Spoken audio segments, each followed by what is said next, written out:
امراؤ جان ادا کا اختتام اردو ادب کا ایک اہم اور یادگار حصہ ہے۔ ناول کے اختتام پر امراؤ جان ادا کی زندگی کے کئی پہلو سامنے آتے ہیں، جو کہ اس کے کردار، اس کی زندگی کے تجربات اور سماجی حالات کی عکاسی کرتے ہیں۔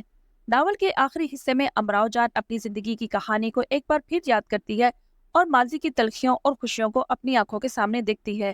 وہ لکھنؤ چھوڑ کر اپنے ماضی کو بھولنے کی کوشش کرتی ہے، لیکن اس کی زندگی کی تلخیاں اور اس کے ساتھ ہونے والے واقعات اس کا پیچھا نہیں چھوڑتے۔ امراؤ جان ایک ایسی عورت ہے جس نے اپنی زندگی میں بہت سی مشکلات اور آزمائشیں دیکھی ہیں۔ وہ ایک طوائف سے، لیکن اس نے اپنے کردار اور عزت کو ہمیشہ برقرار رکھا۔ وہ محبت کے رشتے کی تلاش میں تھی، لیکن اسے ہمیشہ دھوکہ اور درد ہی ملا۔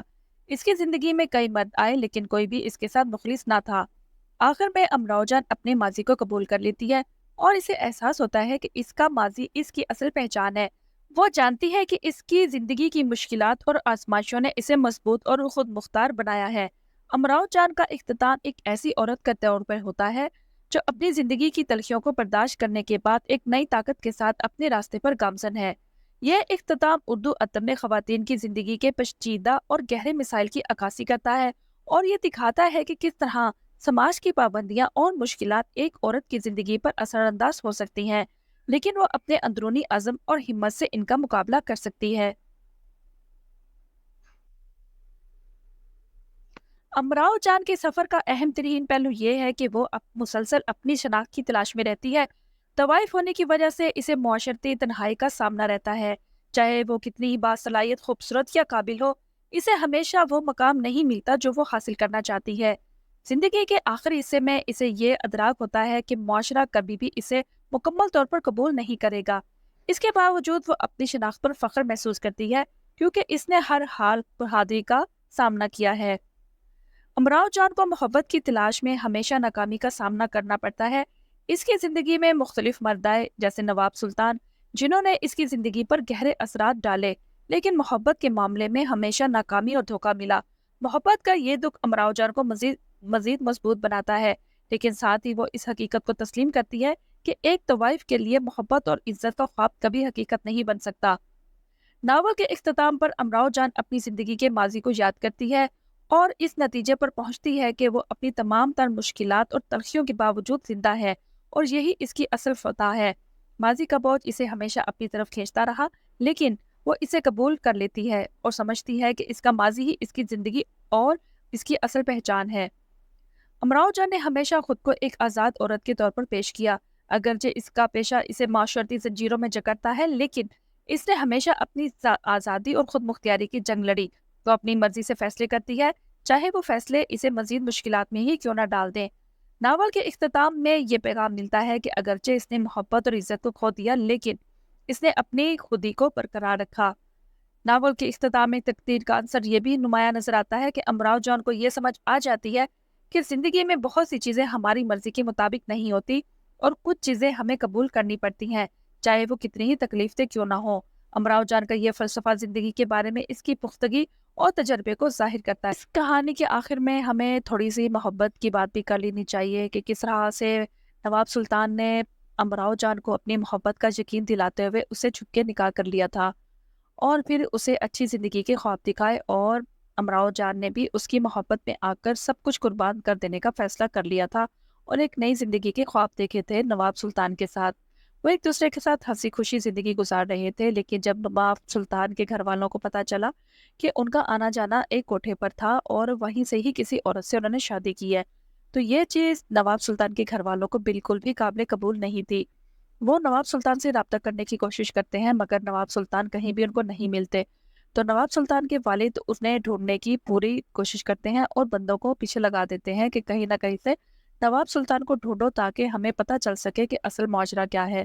نواب سلطان کے والد نے اپنے مخبروں کو نواب سلطان کے پیچھے لگایا تو ہوتا ہے، مگر وہ 1 سال تک انہیں نہیں ڈھونڈ پاتے، تو یہ چیز قابل تشویش ہوتی ہے ان کے والد کے لیے۔ بالآخر مخبروں کی محنت رنگ لے آتی ہے اور وہ نواب سلطان کے ٹھکانے کا پتہ لگا لیتے ہیں اور ان کے والد کو بتا دیتے ہیں، تو ان کے والد فیصلہ کرتے ہیں کہ وہ اسی وقت جائیں گے، نواب سلطان سے ملاقات کریں گے۔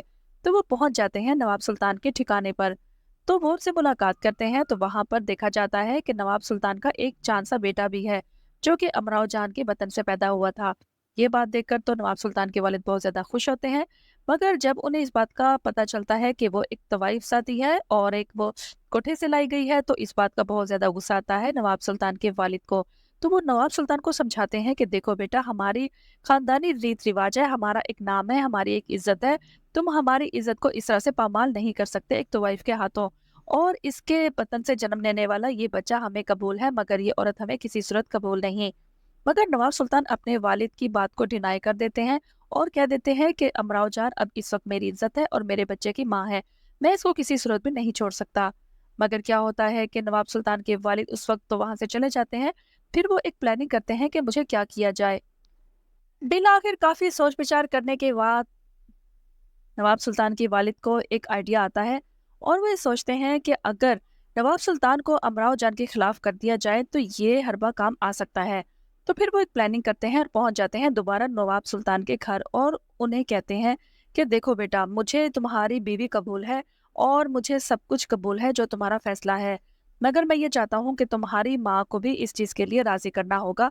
फिलहाल तुम मेरे साथ चलो और कुछ दिनों के बाद तुम्हारी बीवी और बेटे को भी हम साथ ले जाएंगे ताकि मेंटली तौर पर तुम्हारी माँ को राजी कर लिया जाए, और इसका सारा खर्चा वगैरह हम उठाएंगे और इसके तहफ़्फ़ुज़ के लिए यहाँ पर पहरेदार भी बिठा। मगर नवाब सुल्तान इनकार कर देते हैं और वो कहते हैं कि नहीं, अगर आपने लेके जाना ही है तो हम तीनों को लेकर जाएं, मैं ये फैसला कबूल नहीं कर सकता। तो अमराव जान यहाँ बोल पड़ती है और वो नवाब सुल्तान से कहती है कि आप अपने बाबा जान की बात मान लें, मुझे उनका ये फैसला कबूल है और मैं यहाँ पर अपने बच्चे के साथ रह सकती हूँ। कुछ ही दिनों की तो बात है, फिर आप मुझे यहाँ से ले जाना, तब तक मैं आपका इंतजार करूंगी। तो ये बात सुनकर नवाब सुल्तान के वालिद काफी दिल ही दिल में खुश होते हैं कि मेरा हरबा काम आ गया। बिल आखिर नवाब सुल्तान को लेके उनके वालिद चले जाते हैं। उसके बाद नवाब सुल्तान के वालिद क्या करते हैं कि आहिस्ता आहिस्ता नवाब सुल्तान वो अपने चंद औबाश लड़कों को वहां पर भेजते हैं और वो अमराव जान के घर के इर्द गिर्द फिरते रहते हैं और वहां की कुछ तस्वीरें वो लाकर नवाब सुल्तान को दिखाते हैं कि तुम्हारी बीवी के घर किसी लोगों का आना जाना है। तो ये बात सुनकर नवाब सुल्तान काफी ज्यादा शॉक्ड हो जाते हैं। तो वो इस बात को नहीं मानते कि नहीं, अमराव ऐसी नहीं हो सकती, मैं उसे जाकर पता करता हूँ। तो वो जाते हैं, अमराव से बात करते हैं, तो अमराव डिनाई कर देती है कि ऐसी कोई बात नहीं, मेरा किसी से मिलना जुलना नहीं और मैं आपकी ईमानदार हूँ और आपकी इज्जत की हिफाजत कर रही हूँ। तो नवाब सुल्तान मुतमईन होकर वहां से चले जाते हैं। उसके बाद क्या होता है कि नवाब सुल्तान के वालिद पहुंच जाते हैं अमराव के घर और उससे ब्लैकमेल करते हैं कि तुम अगर अपने बच्चे को जिंदा सलामत देखना चाहती हो तो मेरे बच्चे की जान छोड़ दो। तो अमराव काफी ज्यादा हैरान होती है और वो समझ नहीं पाती कि नवाब साहब उससे क्या मांग रहे हैं और क्या चाहते हैं। तो नवाब सुल्तान के वालिद क्लियरली बता देते हैं कि बात यह है लड़की, कि मैंने तुम्हें दिल से कबूल नहीं किया, मैं सिर्फ और सिर्फ अपने बेटे को चाहता हूँ। मैं ये चाहता हूँ कि तुम अपने बच्चे को लेकर यहाँ से चली जाओ बहुत दूर, नवाब सुल्तान की जिंदगी से। मैं तुम्हें इसका बहुत ज्यादा मुआवजा दूंगा और अगर तुम्हें इस बात का यकीन नहीं तो मैं तुम्हें लिखने के लिए तैयार हूँ, प्रॉपर्टी तुम्हारे नाम कर सकता हूँ, मगर मैं अपना बेटा तुम्हें नहीं दे सकता। तुम अपने इस गंदे खून को यहाँ से ले जाओ और मेरे बेटे की जान बख्श दो। तो ये बात सुनकर अमराव टूट जाती है, उसे समझ नहीं आती कि वो क्या करे। फिर नवाब साहब उसे ये भी कहते हैं कि अगर तुमने मेरी ये बात ना मानी तो मैं तुम्हारे बेटे को कत्ल कर दूंगा और साथ साथ तुम्हें भी मार डालूंगा, अब फैसला तुम्हारे हाथ में है। तो अमराव बहुत ज्यादा परेशान होती है। तो ये बात कहकर नवाब साहब वहां से चले जाते हैं और अमराव काफी सोच विचार के बाद फैसला कर लेती है कि वो अपने बेटे की जान बख्शवाएगी और नवाब सुल्तान को भूल जाएगी। तो उसके लिए वो क्या करे ये सोच रही होती है। तो फिर नवाब सुल्तान के वालिद वहां पर आ जाते हैं और उसे कहते हैं कि अब तुम्हारे पास सुल्तान जरूर आएगा, तो तुम उसे कहना कि तुम उसे अब पसंद नहीं करती और तुम्हारी जिंदगी में नवाब सुल्तान की जगह कोई और आदमी आ चुका है जिसे तुम बहुत ज्यादा पसंद करती हो और अब तुम उसके बगैर नहीं रह सकती। तो अमराव हाँ कर देती है, मगर नवाब साहब के जाने के बाद वो बहुत ज्यादा रोती है, बिलबिलाती है और खुदा से दुआ मांगती है कि मेरी जिंदगी की आजमाइशें कब खत्म होंगी। पहले तो मेरी जिंदगी एक थी, अब मेरे साथ जुड़ी हुई एक और जिंदगी है। इस नन्ही सी जान का क्या कसूर था जो जिंदगी में कभी खुशी नहीं देख पाएगा, और इसके आते ही इसकी जिंदगी में आजमाइशें आना शुरू हो गई हैं। मेरी तरह ये भी बदकिस्मत है। जब नवाब सुल्तान को उसके वालिद तमाम तर बातें बता देते हैं और अमराव की हकीकत के बारे में बताते हैं, तो ये बात सुनकर सुल्तान नवाब तो बहुत ज्यादा तिल मिलाते हैं और गुस्से में आ जाते हैं और वो भागते हैं अमराव के घर। तो अमराव वहां से जा रही होती है वाइंड अप करके, तो वो उससे अपना बच्चा छीन लेते हैं और उसे कहते हैं कि मैं तुम्हें तलाक देता हूँ।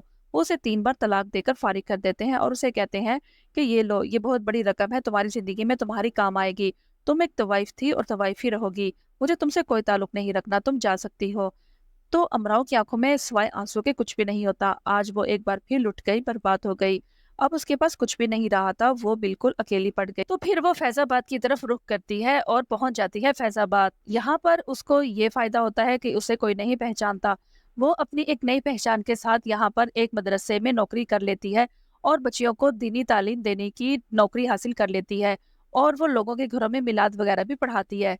अमराव ये सोचती है कि उसकी जिंदगी का पहला हिस्सा, अब वो आने वाली जिंदगी खुदा और उसके रसूल की दी हुई तालीमात को फैलाने का अज़म कर लेती है। अब अपनी जिंदगी में वो तमाम काम करना चाहती है जो वो नहीं कर सकी। भले वो इस वक्त आज अकेली है, मगर आज उसकी इज्जत है और बहुत सारे लोग उसे चाहने वाले हैं, उसे प्यार करने वाले हैं। इलाके की बच्चियां उसके पास आती हैं, वो जिंदगी की बातों को सीखती हैं और अमराव जान की जिंदगी का हासिल जो निचोड़ था, जो जो तजुर्बात थे, वो उसे कुंदन बना चुके थे और ये तालीमात वो अपनी बच्चियों को देती है। तो जी नाज़रीन, इस तरह इस कहानी का इख्तिताम होता है। तो कैसा लगा आपको ये नावल? अपने ज़रूर कमेंट में बताइएगा और मज़ीद कहानियों के लिए मेरे चैनल को सब्सक्राइब कीजिए ताकि और भी अच्छी-अच्छी इंटरेस्टिंग वीडियो मैं आपके लिए बनाती रहूँ। तो वीडियो को लाइक और चैनल को सब्सक्राइब कीजिए।